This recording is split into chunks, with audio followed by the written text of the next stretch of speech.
জাহান্নাম উদ্বোধন হবে এক শ্রেণীর আলেম দিয়ে। জাহান্নাম কিন্তু উদ্বোধন হবে। এই হাদিসটা জানেন না আপনারা, ওলামায়ে কেরাম?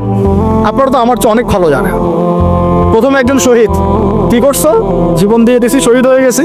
ভুল, ক্যাযিব, মিথ্যা কথা বলছো। এই জন্য শহীদ হয়েছিলে যাতে মানুষ তোমাকে বড় বীর বলে। আমার জন্য তুমি জীবন দাও নাই, যাও জাহান্নামে দাও। আরেকজন, কি করেছো? অনেক দান করেছি, মানুষ দানবীর বলে। আল্লাহ বলছেন যে মিথ্যা বলছো, মানুষ যেন দানবীর বলে এই জন্য দান করেছে। দান করার সময় সতর্ক থাকে, লোক দেখায় দান করিও না। আর ইলেকশনের আগে আগে তো দানটা বেশি করেন আপনারা। আমরা এই সুযোগটা নিব, অবশ্য আমরা বেশি বেশি দান নিব এখন তাদের কাছ থেকে, ঠিক আছে? তাদেরকে ইনভাইট করবো, দান বেশি করে দিব। ভুলেও না, এই কাজ ভুলেও করবেন না। রিক্সাওয়ালা ভাইয়ের কাছ থেকে সৎকা নিবে 10 টাকা। মুচি ভাই, তরকারিওয়ালা, ভ্যান চালক, এদের কাছ থেকে হালাল টাকা থেকে টাকা না। ওই ব্যারাট মসজিদ থেকে দিন প্রচার হবে, আর হারাম টাকার এসি মসজিদ থেকে দিনের কোনো প্রচার হবে না। বাংলাদেশে এসি মসজিদের অভাব নাকি? আমার কথা রাগ করতেছেন নাকি? বাংলাদেশে এমন অনেক মসজিদ আছে, কোটি কোটি টাকার প্রজেক্ট। ঠিক শেষ জামানের হাদিসের মতো নবীজি বলেছেন, শেষ জামানায় কিছু মসজিদ হবে চাকচিক্যময়, একদম গর্জিয়াস।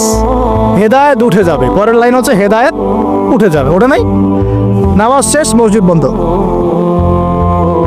মসজিদে খাদেমদের মাঝে মাঝে অস্থিরতা দেখলে মনে হয় যে বাসায় গিয়ে সুন্নতটা পড়ি, এখানে পড়ার দরকার নেই, বিরক্ত হচ্ছে মনে হয়। নামাজ শেষ হওয়ার পর তাড়াতাড়ি এসি বন্ধ করতেছে, লাইট অফ করতেছে, ফ্যান অফ করতেছে। তাই তাড়াতাড়ি যাবে, বিল উঠতেছে। আল্লাহ আমাদেরকে বোঝার তৌফিক দান করো। তো উম্মার ক্রান্তি লগ্নেই আপনি এগুলো চিনতে পারবেন, তাছাড়া পারবেন না। আল্লাহ নবী বলছেন, যদি তোমরা হাত দিয়ে প্রতিহত করতে না পারো, যেটা সামর্থ্য আপনার নাই, মুখ দিয়ে যেন প্রতিবাদ কর। এখন এই জায়গায় আমাদের ইমান দিকে আছে না নাই? এইসব ইস্যুতে যাদের লেখার ক্ষমতা আছে তাদের উপর লেখা ওয়াজিব, যাদের বলার ক্ষমতা আছে তাদের উপর বলা ওয়াজিব, যাদের আরো বড় কোনো সহায়তা পাঠানোর সুযোগ আছে না, এটা পাঠানো তাদের জন্য ওয়াজিব। যাদের রাষ্ট্রীয়ভাবে কিছু করার ক্ষমতা আছে, ওইটা করা তার উপর ওয়াজিব। আর যার এসব কোনো কিছুই করার ক্ষমতা নাই, তার উপর দোয়া করা ওয়াজিব। আমাদেরকে দোয়া করার ক্ষমতা নাই, আল্লাহ পাক শুনবেন না আমাদের দোয়া। এখন আসেন, ফাইল্লাম ইয়াস্তাতি, যদি তোমরা এতেও সক্ষম না হও, আরে বলো মুখে কথা বলারও সুযোগ নাই, মুখে বললেও সমস্যা, অবস্থা খারাপ, গর্দান থাকবে না। আবু হুরায়রা রাদিয়াল্লাহু আনহু বলেছিলেন একটা কথা, যে আমি এমন অনেক ইলম জানি যেগুলো যদি আমি এখন বলা শুরু করি আমার গর্দান থাকবে না। সে একই কথা আমাদেরকেও মাঝে মাঝে ইশারা ইঙ্গিতে বলতে হয়।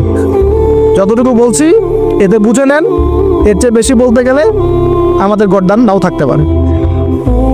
তো ভাই, আমরা যারা মুখ দিয়ে বলতে পারবো না তাদের ফাইল্লাম ইয়াস্তাতি ফাবি কলবি, তাহলে যেন অন্তর থেকে ঘৃণা করে। এখন আপনি বলেন, এই হাদিসের আওতায় আমাদের ইমান থেকে আছে না নাই?